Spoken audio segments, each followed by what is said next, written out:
Hi, hello.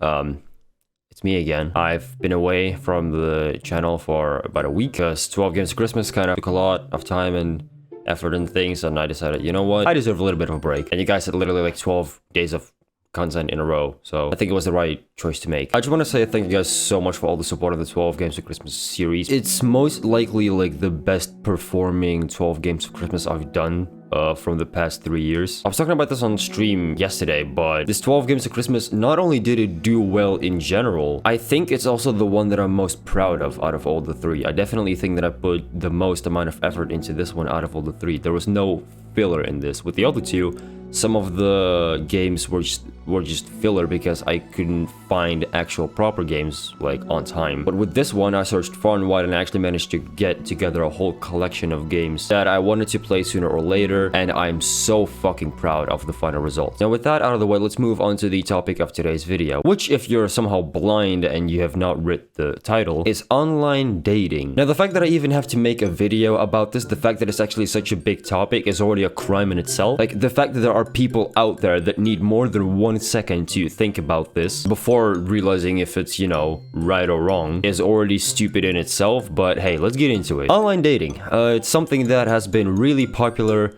over the past couple of years, maybe even before that. And it's honestly been getting more and more normalized, especially recently. But it's also been evolving in stages. A couple of years ago, if you thought of online dating, it would be something like meeting your partner online, but then actually like meeting up and then transferring the relationship to an IRL relationship, but it having started online, which is something completely different. That's like one thing, which if that is how your relationship happened, where you met the person online, but then you found them IRL and started like dating them IRL and actually like visit them frequently, there's nothing wrong with that. That's just a regular relationship. Who the fuck cares where you met? Then there's the other side of it, the side with mainly younger people. One of them lives in, let's say, North America. The other of them lives in England. One of them is, let's say, 16. The other of them is 20. I know that that's not really related to the topic, but it's been happening more and more often. Now, if one of them lives in America and the other one lives in the UK, there's one major problem there. They can really see each other often. This is what online dating has basically become. It is an actual term where people date each other without ever like having met each other in the real world. The fact that there's genuinely fucking couples out there that sometimes barely even know what the other person looks like and they're still dating. Like, what the fuck are you I've always had a saying for online dating, e-dating couples I should say, which is that you're not dating an actual person, you're just dating a simulacrum. Because I mean, it's pretty self-explanatory that, you know, like people behave differently online than they do in the real world, or at least most of them do, with maybe like a few exceptions. It's completely normal to, you know, come on here and be a little bit different than you would be IRL, be a little bit different than you would be with, I don't know, family, IRL friends, something like that. Makes perfect sense. And here's the thing, even if, you know, one of the two lives in America, the other one lives in fucking England, obviously meeting up is expensive and takes a while, but at the end of the day, love is nothing but pain. Okay, that might not be completely true, but even if that's the case, there are still ways to work your way around that in different ways. The first one would be to meet up before you start a goddamn relationship. Another one would be to actually find a way to visit each other frequently, you know, work around the fucking system. And if there's really no solution that you can find, then, well, maybe it's better to just look for someone else and not be so fucking stubborn. I get that that's hard if you like genuinely feel like it's a love interest, but at the end of the day, this might be difficult to comprehend, but there's like a 95% chance that that person that you put all this time and effort into trying to make a relationship work with will not even last like throughout your entire lifetime. Like you'll maybe last, I don't know, a few years at most. You're really stubborn a bit longer than that, and then you'll grow up, you'll mature, and most likely separate and both find someone else, as things usually happen. It's completely normal to have multiple relationships throughout your life. I cannot guarantee that my relationship is gonna last me like throughout my entire life. I would like it to, but there's no way that I can guarantee that it's going to happen. Now, I know a lot of people are going to come up with the argument that, you know, like COVID is still around and that's a thing, and that a lot of e-dating couples are still around because they started dating back when the lockdowns were like really enforced and you were like barely allowed to go inside. And I just want to say that, first of all, that's absolute bullshit. E-dating became a big thing way before the lockdowns happened, way before COVID-19 even existed. Yes, sure, there's some couples that started throughout the lockdown, but but that does not mean that it has anything to do with it being a lockdown, because outside of COVID, it was the exact same. So COVID itself had no influence on it. The only thing that COVID actually did in regarding to relationships is that some couples that, for example, did not live in the same country, but were able to see each other frequently, like, you know, fly over. Maybe, I don't know, maybe like one of them lived in Norway, the other one lived in Sweden, for example. Like, that's not a long distance, you know, 1-2 trains and you can get there. If that's the case, yes, those couples may not have been able to see each other for quite some time. But also, I don't really count those kind of couples as e-dating, because there's a big difference between just not seeing each other frequently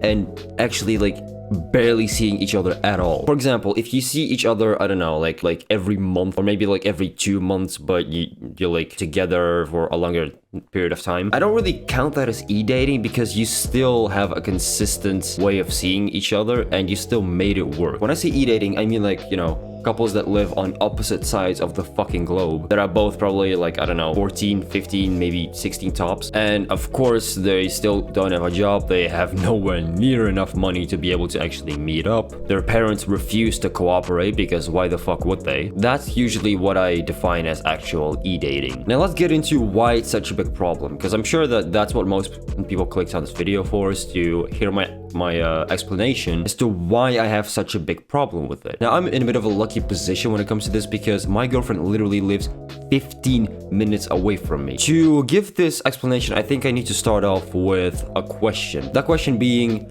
what are relationships actually for? Like, what is the purpose of a relationship? Obviously, one of them is to be together, you know, spend as much time as possible with just the two of you. And please do not even get me started on polysexual relationships, because that is a completely different topic that I just refuse to discuss. Another thing would be to be there for one another. Say one of you two went through something, it's your job, kind of, as their partner, to help them out. That's what you're there for. You're their comfort person, to put it that way. When there's something on their mind that they need to get off, they come to you first. Now, if you live, you know, pretty close to each other, that just means getting on, I don't know, the bus, the train, maybe your bicycle, coming over and just, you know, embracing them, putting them into a hug, whatever they need at that moment. Maybe going out somewhere together. But the most important part of it is that you're there for them physically and mentally. You're there to listen to them, but you're also there to comfort them if needed. Now, in the case of online couples, you can't do that. Sure, you can still listen to one another, you can vent to one another on your little Discord chats that you have, but what if one of you two just feels lonely and all they really need is just a hug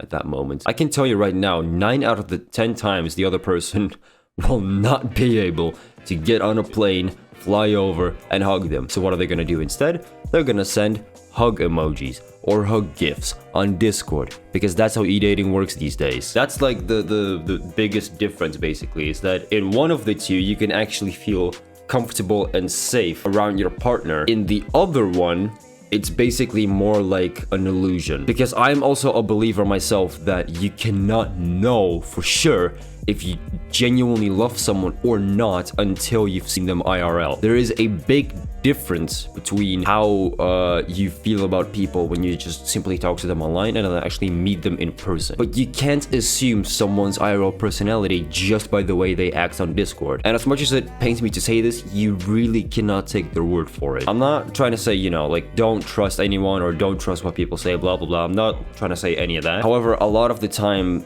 people themselves also don't realize how much their online personality differs from their IRL one. But to come back to actual e-dating, yeah, it's just, it doesn't work. It's not healthy at all. For the little amount of satisfaction it actually causes, it also causes way too much potential harm and just unnecessary pain. Look, I completely understand that you're young and all your friends are already dating someone and you want to be like them.